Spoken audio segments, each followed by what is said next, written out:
at a Ukrainian MiG-29 was screaming across. Donetsk at 150 meters towards the dam at Myrivka, now a Russian supply highway. While the pilot had successfully used terrain to stay hidden so far, this would all change in a matter of minutes. Unknown to the pilot, 3 different Russian radar systems already had him painted.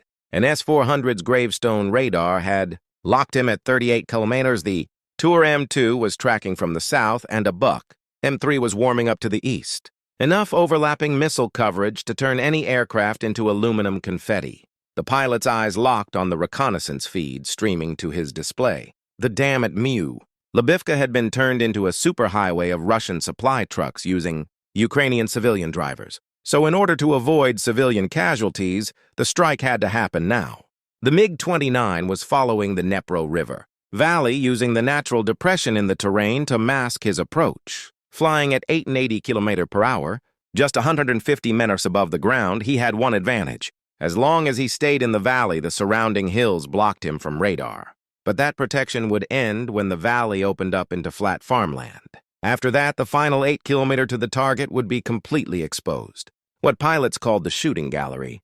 Through the HUD, the terrain rushed past at 236, as power lines appeared and vanished faster than conscious thought could process. The pilot was flying on instinct and muscle memory, his hands making corrections before his brain registered the need.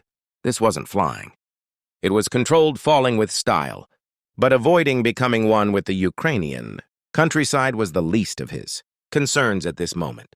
The MiG's SPO-15 radar warning receiver was painting threats on its circular display, like a very angry compass. Each strobe showed direction but not distance. Knowing someone's yelling at you, but not sure if they're in your face or in the next room. The pilot counted the pulse repetition frequency like Mississippi's between lightning and thunder. The S-400 to the northeast was giving him slow, lazy sweeps. 3 Mississippi meant roughly 60 kilometers, still searching. 2 Mississippi meant 40 kilometers, getting interested. 1 Mississippi meant 20 kilometers and was probably already launching. Right now, he was getting 2 and 1-2 Mississippi electromagnetic attention. Close enough to worry about, but far enough to have options. That calculation drove his next decision. Stay low. As the pilot was working through this in his head, his hammer bomb on his center line was running diagnostics every 5 seconds. GPS signal strong, tracking 12 satellites. INS alignment stable, rocket motor armed. The bomb needed specific conditions to reach the target. Conditions the pilot didn't have at 150 meters altitude. But thinking about that now was like worrying about dessert while your house was on fire. First survive the approach, then figure out how to deliver a €250,000 weapon with a Soviet jet that predated the internet. Complicating things further was his fuel gauge showed 2,400 kilograms remaining. Home was a 142-kilometer round trip. At current consumption, that gave him 18 minutes over the target area before he was walking home. Every evasive maneuver, every afterburner pulse, every climb would eat into that margin. The RD-33 engines were thirsty at low altitude, drinking fuel faster than a freshman at a college party. One extended evasion could eat all his fuel reserves. The drone overhead showed no vehicle movement at the dam. No helicopter inbound, no fighter scrambled yet. The pilot pushed the throttles forward slightly, accelerating to 880 km/h.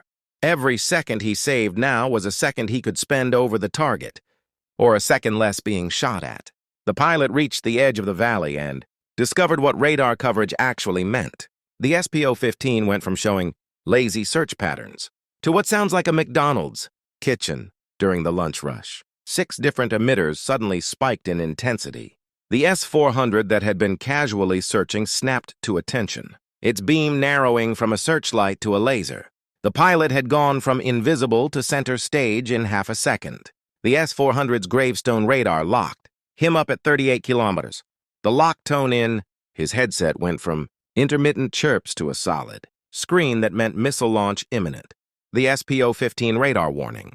Receiver has antennas all over the aircraft that detect radar energy. Hitting the plane?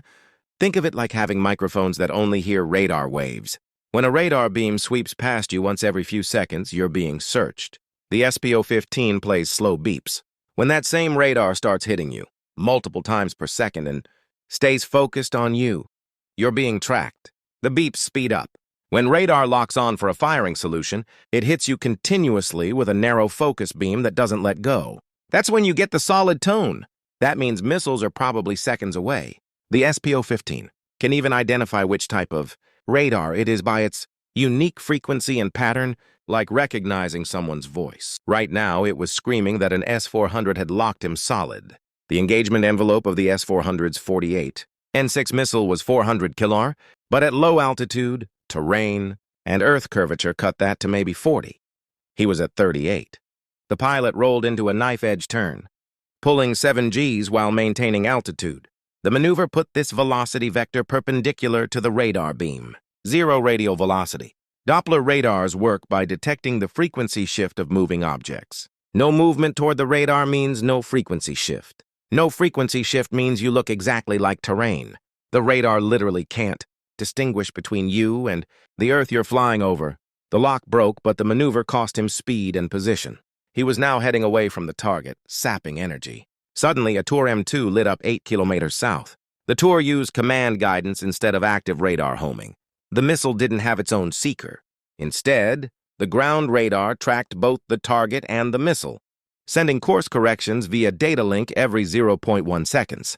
This made it nearly impossible to jam. The only way to defeat it was to break the ground's radar, lock or get outside its tracking limits. The pilot rolled left and dove for the deck, dropping from 150 to 50 meters in 2 seconds. Trees flashed past the canopy close enough to count the leaves. He punched the chaff dispenser twice. 120 bundles of aluminum-coated glass fibers erupted behind the aircraft. Each fiber cut to exactly 2.5 centimeters, half the wavelength of the S-400's X-band radar. The Tour operated in K-band at 35 GHz, requiring different length chaff. The pilot hit the second dispenser, releasing fibers cut to 4.3.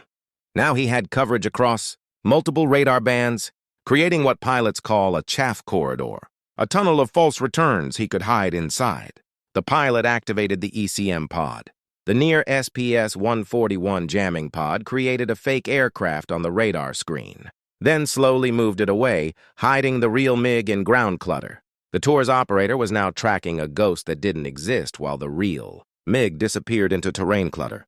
Flying at 50 mph meant flying on borrowed time. One power line, one unexpected hill, one moment of inattention, and he'd become part of the landscape. The release point was now 8 kilometers ahead.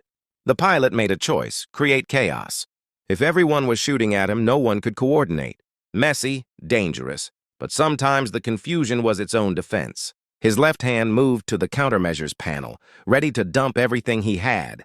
His right hand gripped the stick, prepared for what instructors called gross, maneuvering in what pilots called trying not to die. 4 kilometers now from the minimum release point.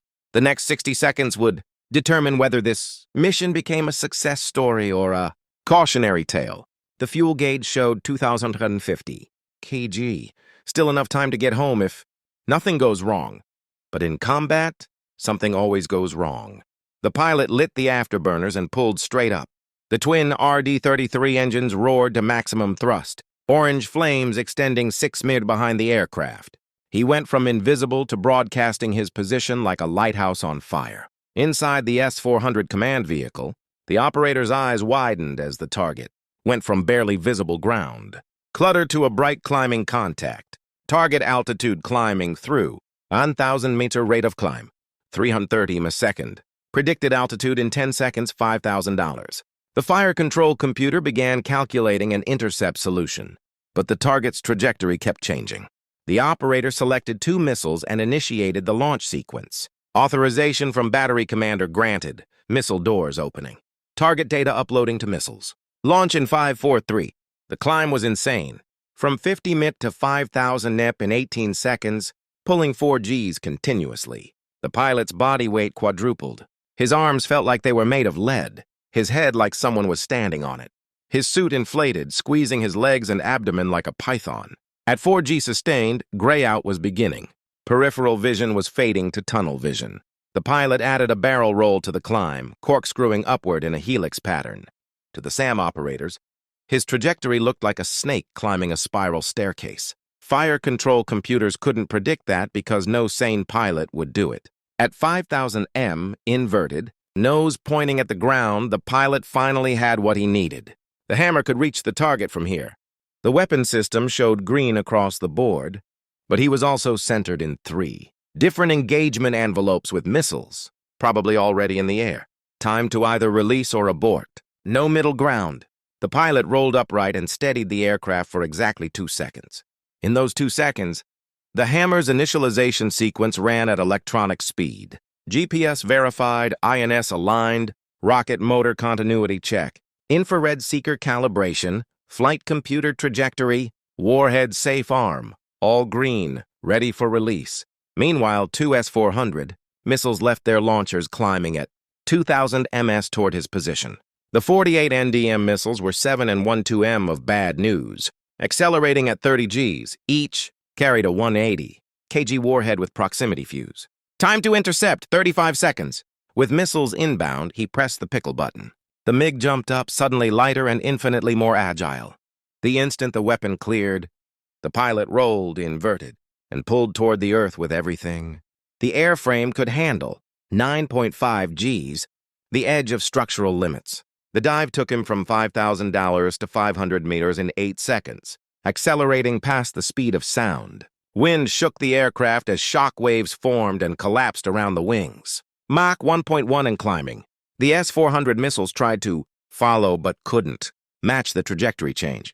They had been aimed at where he would be if he continued climbing or flew level. Nobody predicted a supersonic dive toward the Earth. Missile seekers lost track and self-destructed at 8,000 meters. The hammer's rocket motor ignited, pushing the bomb up while the aircraft went down. 2 objects now heading in opposite directions at maximum speed. The bomb climbed over 8,000 meters, trading speed for altitude, preparing for its terminal dive. The pilot leveled off at 100 meters, threading between hills and using terrain to mask his escape. The missile threat was behind him, but fuel was becoming the enemy. The afterburner climb had sucked down 400 kilos in 12 seconds. Home was now a math problem with one answer: fly perfect or walk. Behind him, the Buck M3 launched at the hammer, mistaking it for the aircraft. The missile would chase a bomb that couldn't evade, wasting $1 million interceptor on a target that was already committed to its trajectory. Satisfying but pointless. The dam was less than a minute away from discovering why infrastructure and military logistics shouldn't share space. Within 30 seconds, the hammer reached it,